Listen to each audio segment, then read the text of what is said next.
Hi, I'm Theo, and these broadcasts are to support the blogs on nomoreshee.com's website as well as the online classes. In this episode, why I use the ESV Bible translation.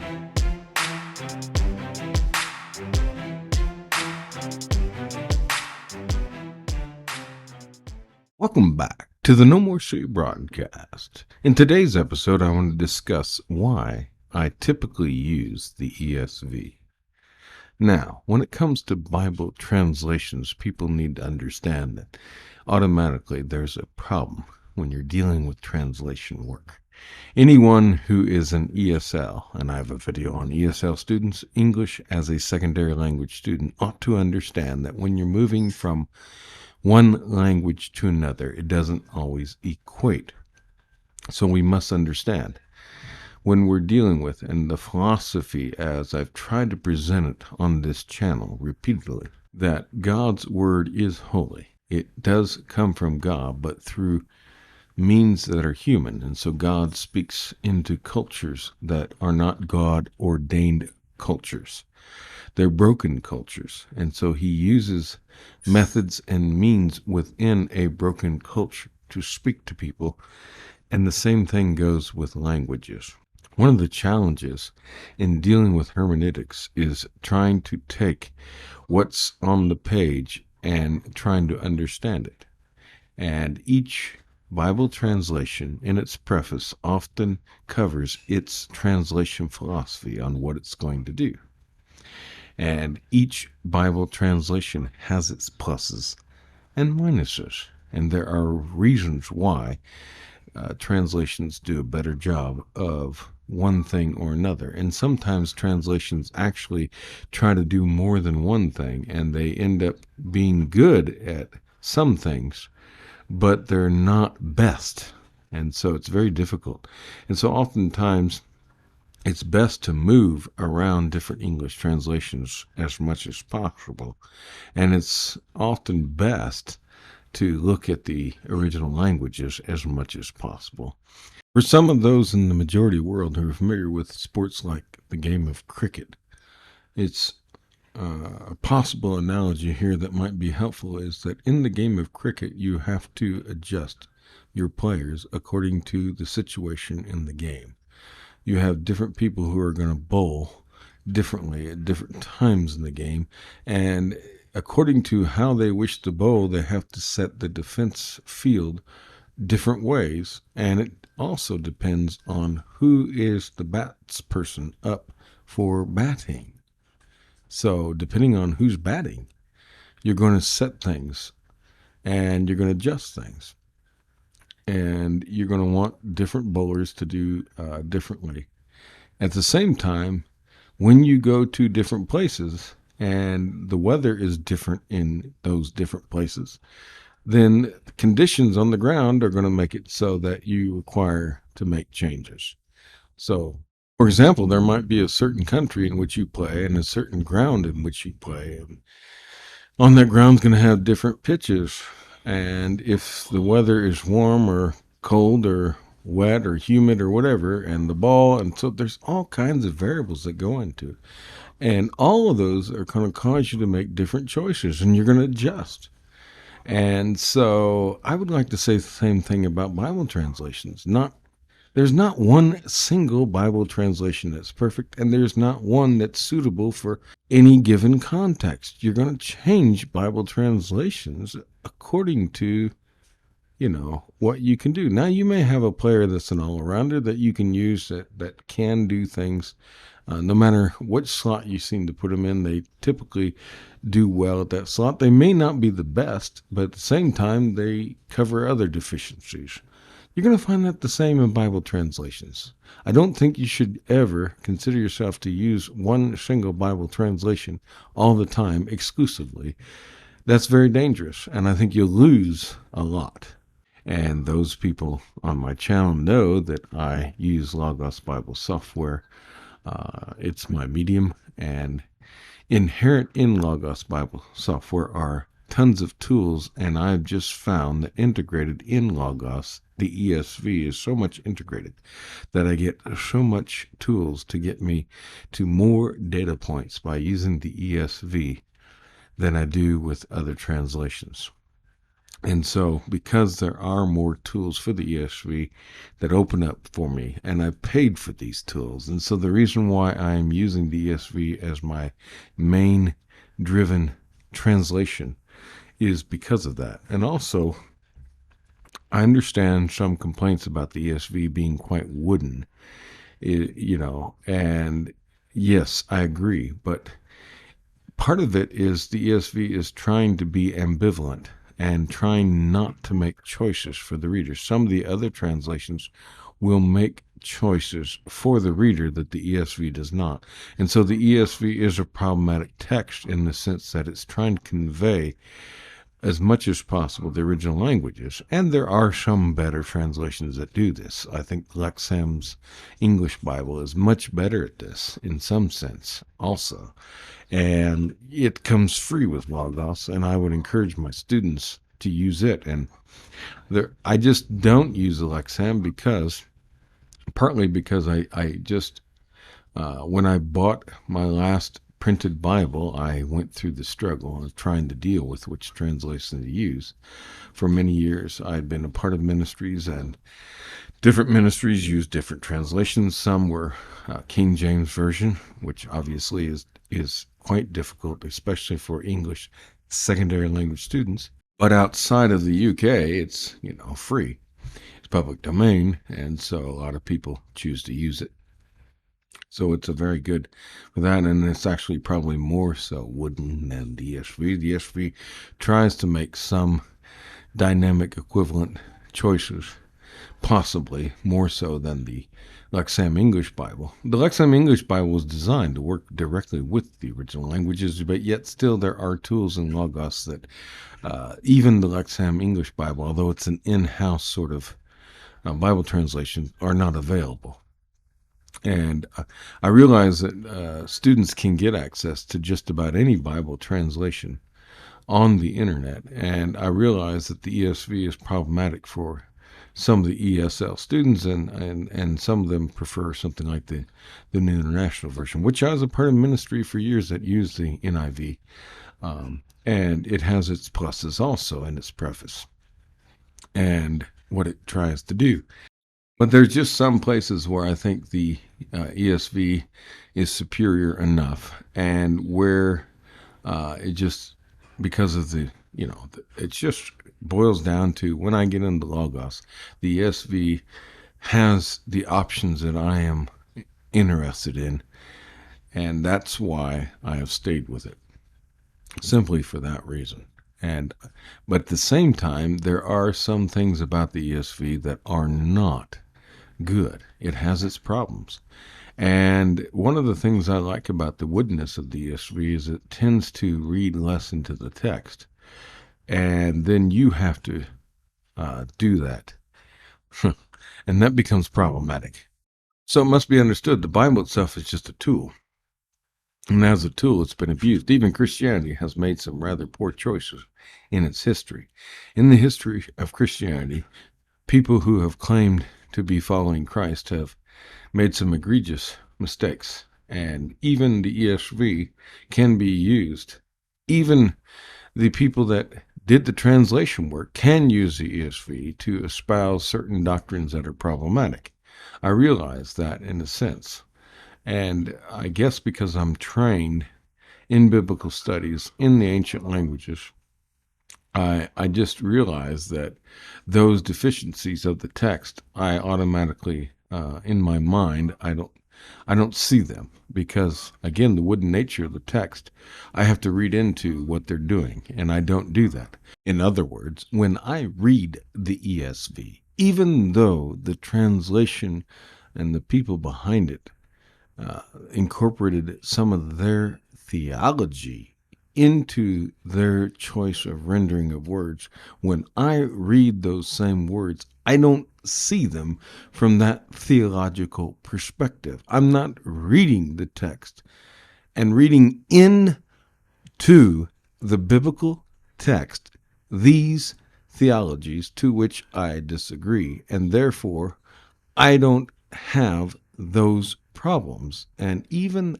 though I disagree with those theological choices, I still can read the ESV and not drag in their theological perspectives into the reading, and it upset me to the point that I wish to boycott and cancel the ESV, thinking that I am championing a cause because I disagree with certain members of the translation committee and their theology. As a matter of fact, it's the exact opposite. I don't read into the biblical text or the ESV translation of the text. I don't read into it at all, their theology. I don't see it. It doesn't affect me. I don't read that when I read the text. I read something else. And that's where we must understand why it's important that we do not read into a translation what should not be there, even if the translation committee tried in their rendering to bend it toward that theological persuasion. I'm remaining unpersuaded, and I'm remaining entirely neutral to that perspective, so that I'm not anti-ESV because I'm anti a certain theological perspective. I remove myself from that in order to analyze the text for what it is as much as possible, using the ESV as my medium, along with all the accompanying tools in Logos that I have. So don't try to make a translation or break a translation of the Bible based on any particular theological persuasion. Neither of them should enter into that debate specifically based on a translation or its rendering. Rather, those debates need to go beyond a translation into the original languages and into the background cultures, and understand the debate in that sense, not based on a rendering because another translation can render it differently, but based on doing proper biblical exegesis with a proper hermeneutics toward bringing out the best exposition. Now, I must qualify that what I just said, in the sense that there are some problematic translations that do require such criticisms. I'm not opposed to that. I just don't feel that the ESV warrants this style of criticism. I just don't see the ESV being as controversial as like a Jehovah's Witness or a Mormon, or even some of the more problematic translations that have come out, like the Passion New Testament. Those issues can get more far afield, yes, then I would want to criticize those. I just don't see the issues in the ESV being in the same gravity and the same level to require the same amount of criticism as some would. And they're more than welcome to disagree with me on this, and they do. To summarize, we're not trying to do eisegesis here. We're trying to do exegesis. We're trying to read out of a text, not into a text. And I think people are trying to drag certain theological perspectives into the translation of their text when they should not. Whether they be opposed or for an idea, neither one of those, for me, will have a bearing. At the same time, I do realize I or someone else may have biases when we do read the text. And hopefully, through a proper study, we can get as many voices to help us find our blind spots so we don't succumb to those biases when they become problematic themselves.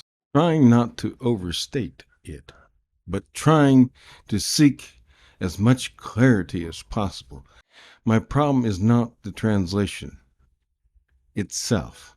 My problem more so is what one reads into a translation. And if you're reading into a translation and assuming certain things without properly studying, as a biblical studies guy, I find that's the problem.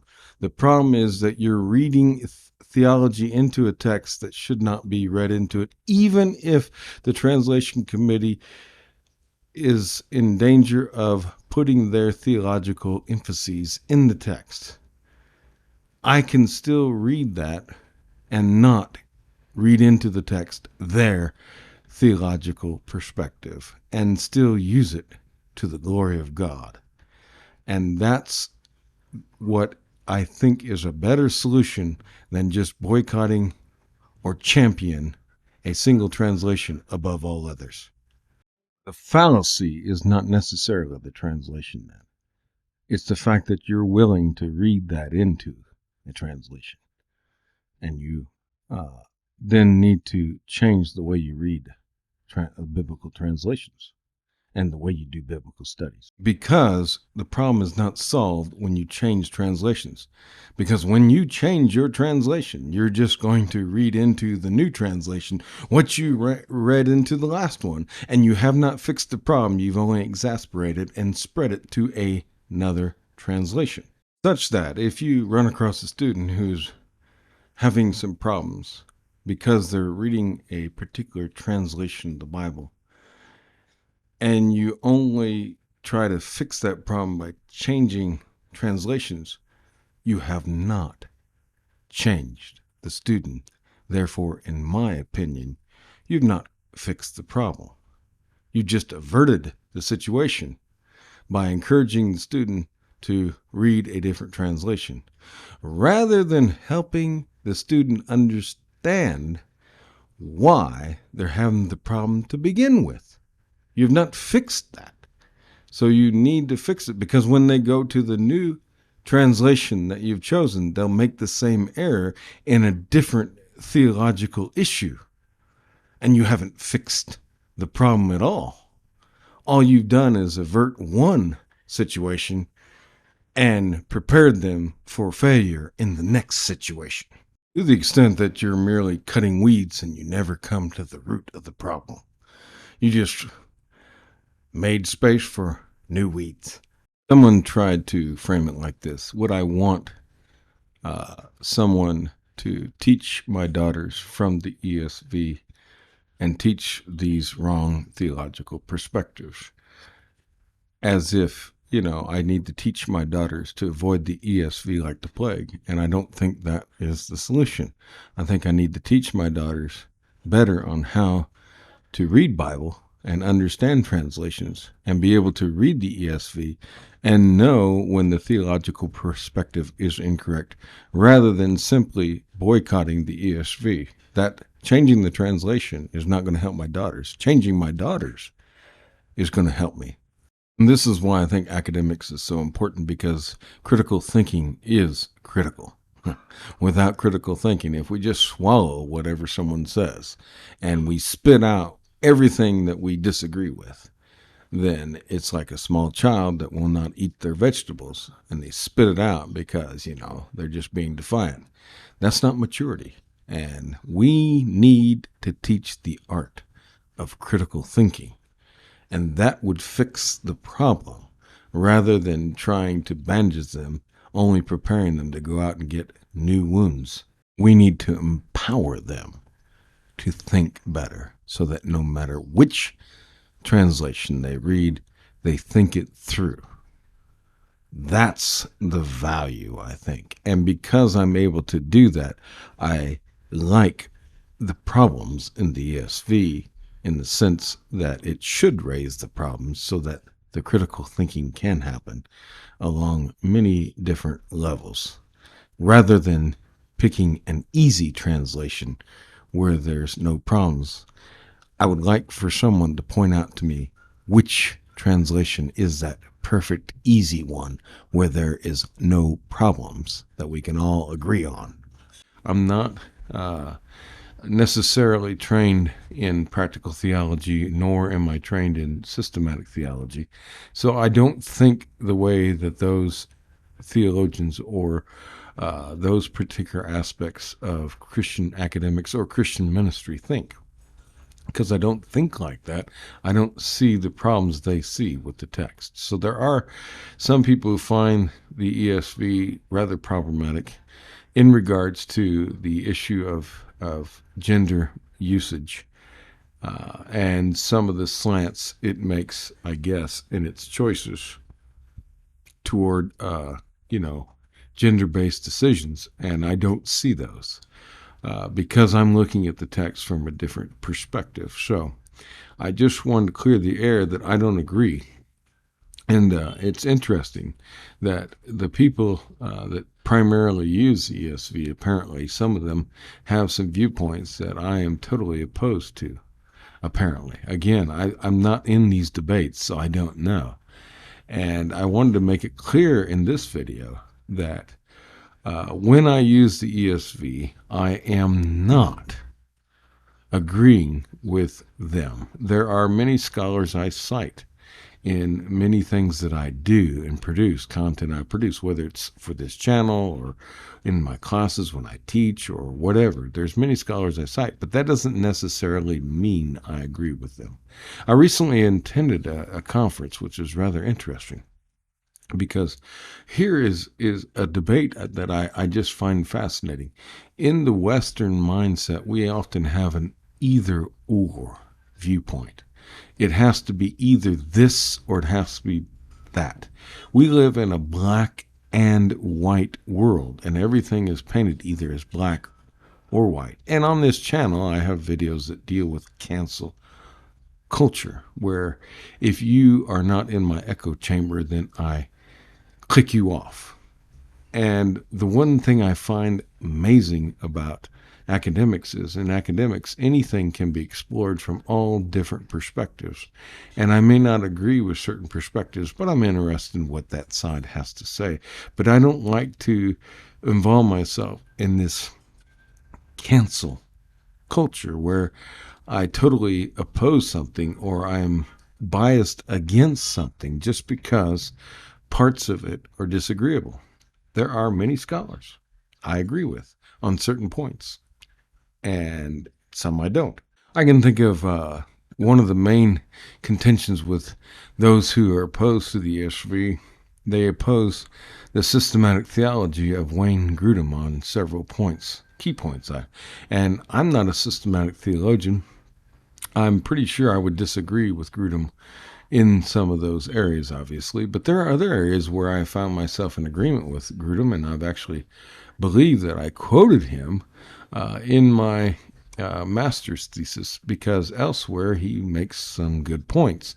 So I'm not going to boycott Wayne Grudem or the ESV just because in certain areas it has its problems. There are no perfect translations of the Bible. Students, especially English secondary language students, should never make the mistake of assuming that because this Bible translation is in front of me, that word for word I am to accept it as God speaking to me, because it has come down through the centuries in translation.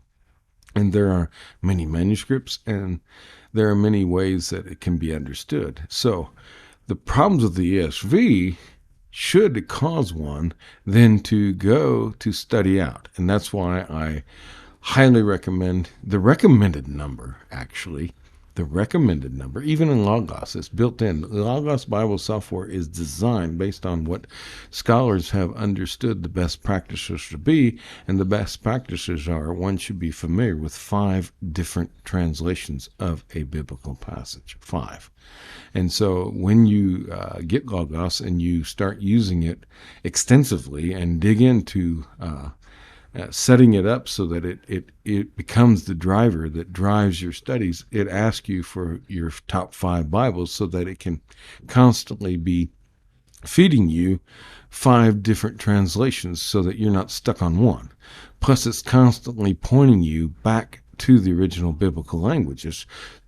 It's constantly letting you get the Louw-Nida that I've talked about on this channel several times, the Biblical Sense lexicon, which unfortunately is not free, but it is one of those tools that I just use all the time, so that you make sure that you make those comparisons. And even I've done extensively, and I may even do a video again like this one, and a separate video alone on the Net Bible, because the translation notes that come with the Net Bible help you see where the debates are. When you run across the note in the Net Bible and it's rather long, then you know that there's a lot of debate on this passage.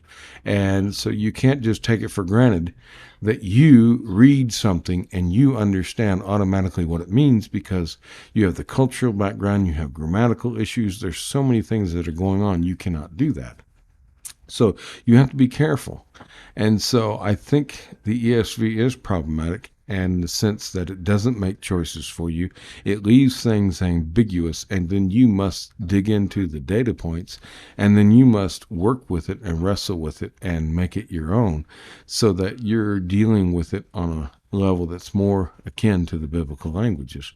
Because the Bible is so majestic, one word cannot possibly encapsulate what's going on and equivalence. And so if you're an English secondary language student, you obviously know English, and it's not your primary language. And so you're going to understand when you go from your primary language to English, or English back to your primary language, that there are difficulties in translation.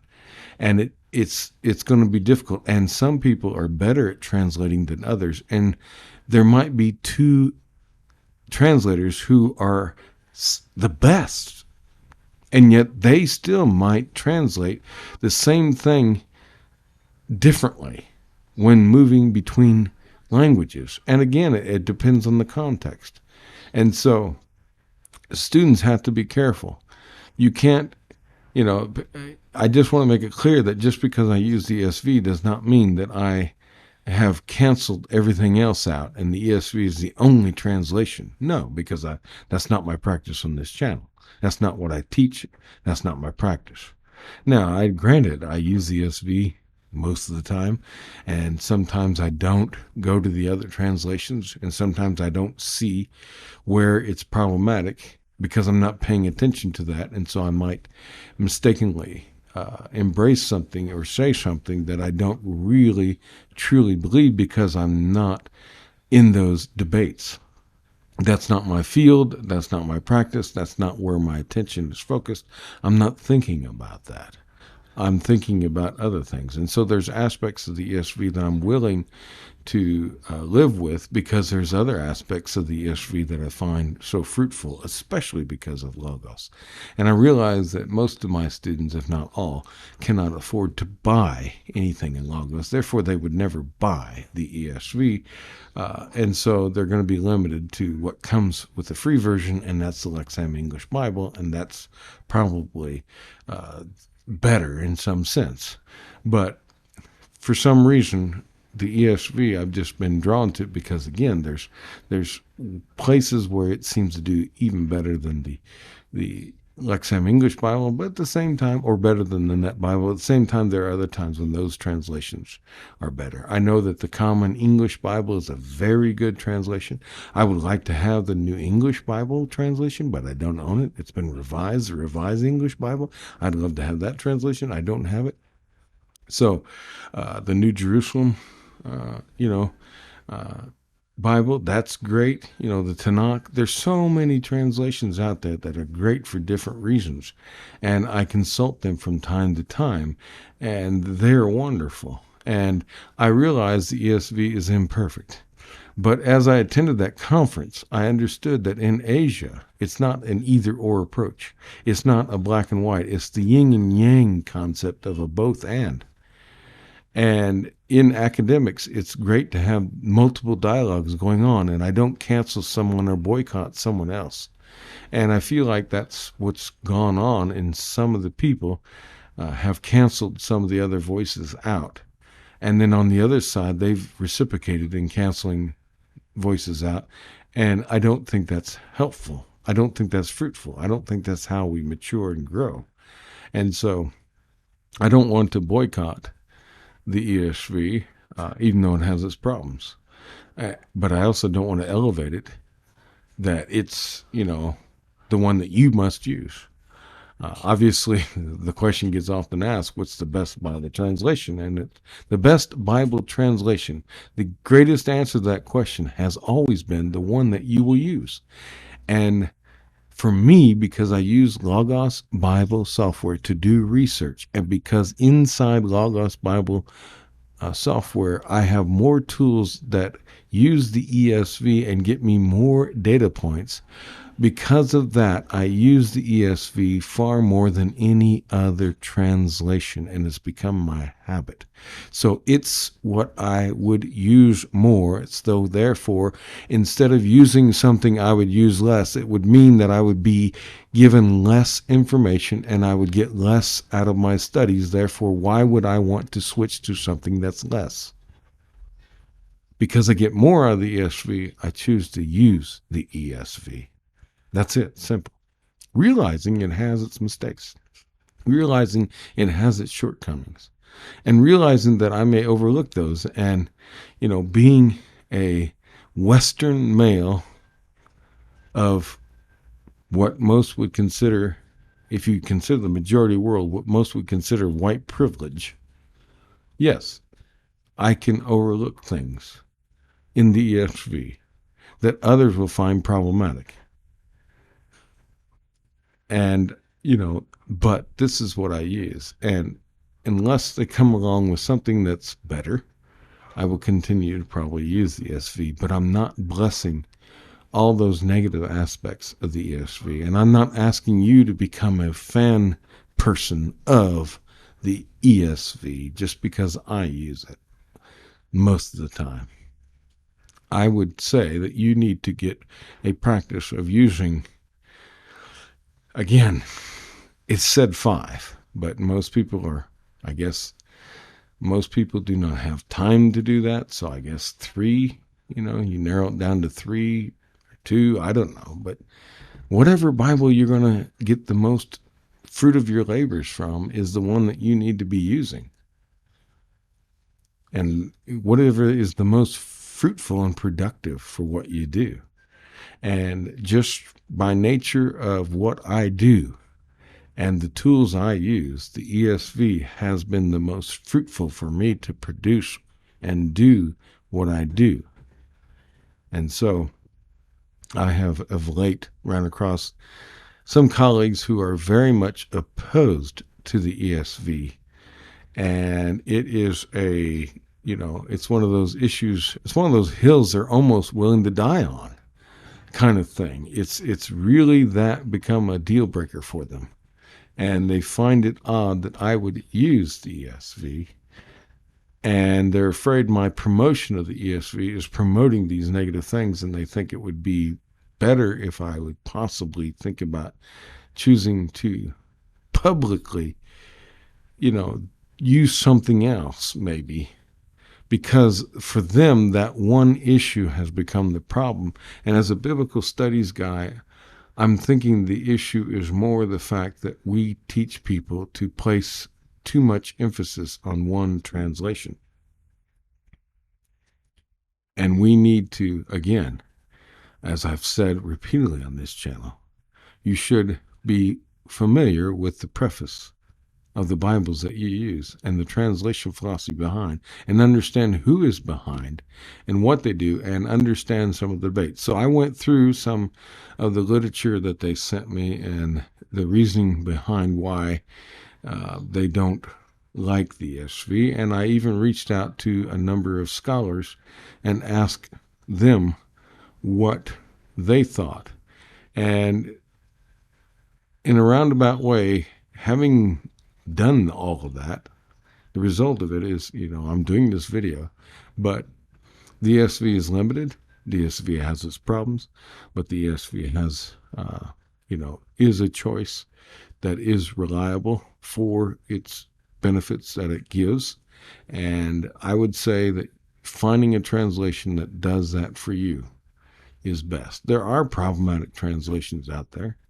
There are translations that I don't use, or I would, I would only use them as here's what not to do, perhaps. So, um, you know, uh, I don't want to get into all those debates. Each translation has its own set of problems. Each translation is deficient in its own way, just like each person is deficient in its own way.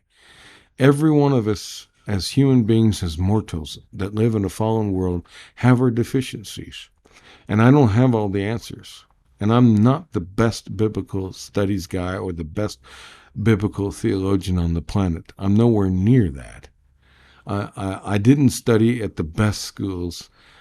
I'm not. I have plenty of deficiencies.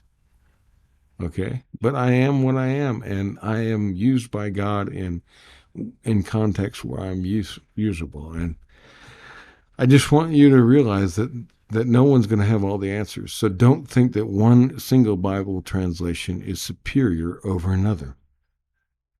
Just find those translations that help you navigate and do what God wants you to do the best. At the same time, realize that all of them have their limitations. All of them have their problems. And I am open to, yes, understanding that my privileged status as a Western male may be influencing me and may be causing me to gravitate towards something. But at the same time, I have yet to find it to be problematic to the point that I need to change. And the time that the Holy Spirit does that, I'm willing to change. Many people know that on this channel I have said over and over again that I am willing to change and have changed. And some of the views probably in some of the earlier videos that I pulled out of the archives probably need to be changed had I go through them as I, and change them. But at the same time, I don't have time to go back to those videos, scour through them and make all those changes because I'm doing other things that are fruitful. So, I'm willing to change on this as well, but I just wanted to make it clear. So, for anyone who is confused about Bible translations and all of that, just understand that different Bible translations have their strengths and their weaknesses, and understand it's important that you try to do as much as you can to get back to the original languages, to consult and check and verify. And that's what I try to do when I do something, is to verify something and go back and check it against others' discussions. And, so that's what it is. So if you find ESV problematic, I'm glad you do, because it should be. I think it needs to be. I think if you find the ESV as, some people, there's called the King James only movement. They don't find a single problem with the King James Version. As a matter of fact, they think the King James Version is supreme above all other. And I've been told that the Apostle Paul himself used the King James Version of the Bible that was first came about in 1611. And Paul is definitely not in 1611. Yeah. When you don't have a problem, then I'm scared for you, because that becomes problematic. That becomes problematic when you think that you have got the one thing that is above all others, and your translation is perfect and all others are deficient. That's black and white. That's either or. That is cancel culture, and I don't believe in that.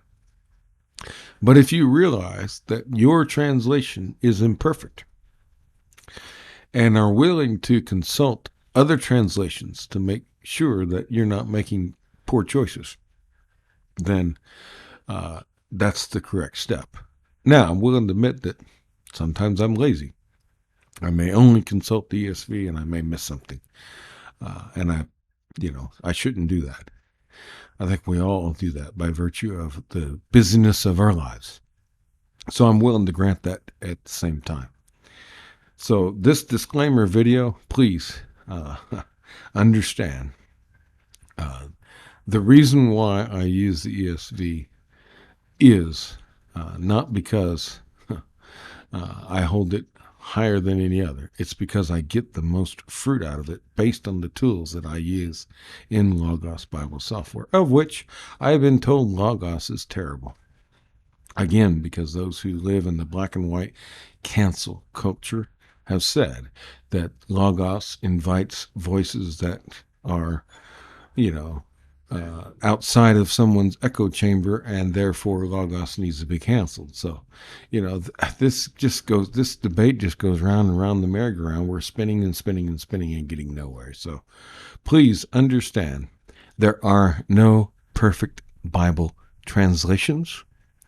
All have their imperfections, and be willing to be humble when the one that you're using is problematic, and be willing to allow other voices to speak to you in that regard. I don't want to get into the specific debates of the ESV in this video, and I don't know if I'm going to take time out of my schedule of being fruitful and get into the debates of the ESV's imperfections in a future episode or not. I don't know. But I'm making you aware that it makes some choices that are less than ideal, obviously. But so do I on a daily basis. Just ask my wife, and she still loves me. So,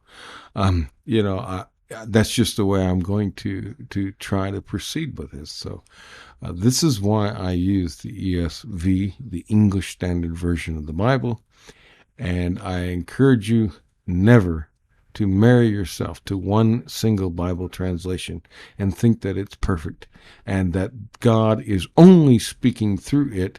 And when you read those English words, it's as if God is speaking that as a command, and then your interpretation of that English word is going to be God's word for you and everybody on the planet, and you make it black and white, and you cancel anything outside of your echo chamber bubble. Then I think you're very, very wrong. But if you're humble and you realize that this is an imperfect translation, that imperfect mortals have brought together, and in their imperfect theology have brought it together, and they have twisted it, or they have molded it in ways that support their theology, and that's not the theology you hold, I can understand why that you would want to use another Bible translation.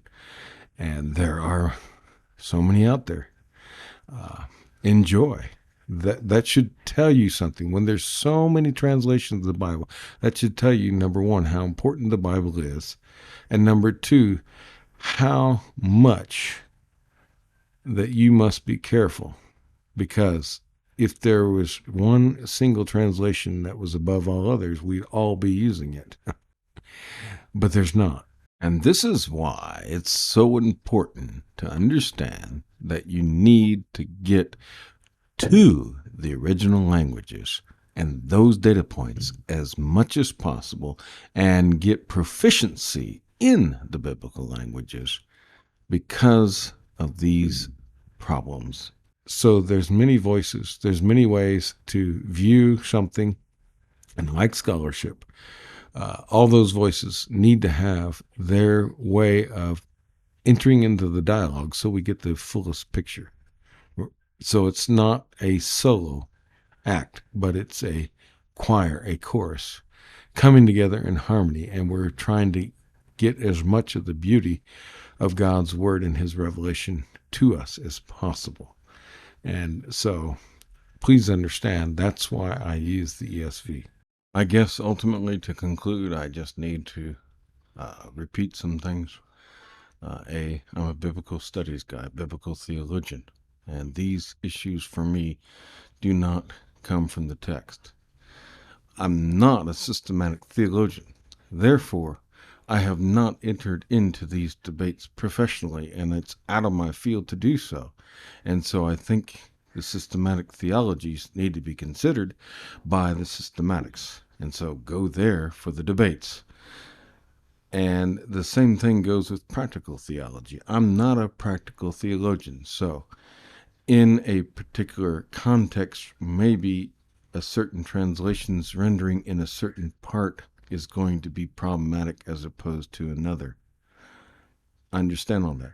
But what I must say, as a biblical studies guy, in my field, if you're basing your systematic or practical theology on an English translation of the Bible for someone who speaks English as a secondary language and not as their primary, shame on you. That's about as illogical as one can get. It should be based on the biblical languages as much as possible and then filtered into the language, the primary language of the student in which you are trying to teach. Through an English medium is fine, but not just one English medium. And that's where your problem's at. You have made one English translation above all others, whether in your acceptance and approval of that version or whether in your disapproval of that version. Shame on you.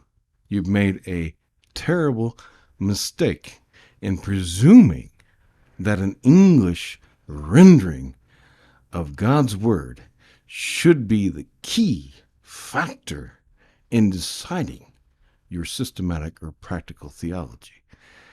That's terrible. And if you're doing that, that's wrong. And you need to fix that as opposed to boycotting an English translation. Thank you very much, and God bless you for listening. Stay tuned for more episodes in videos to help you with your journey from nomorec.com.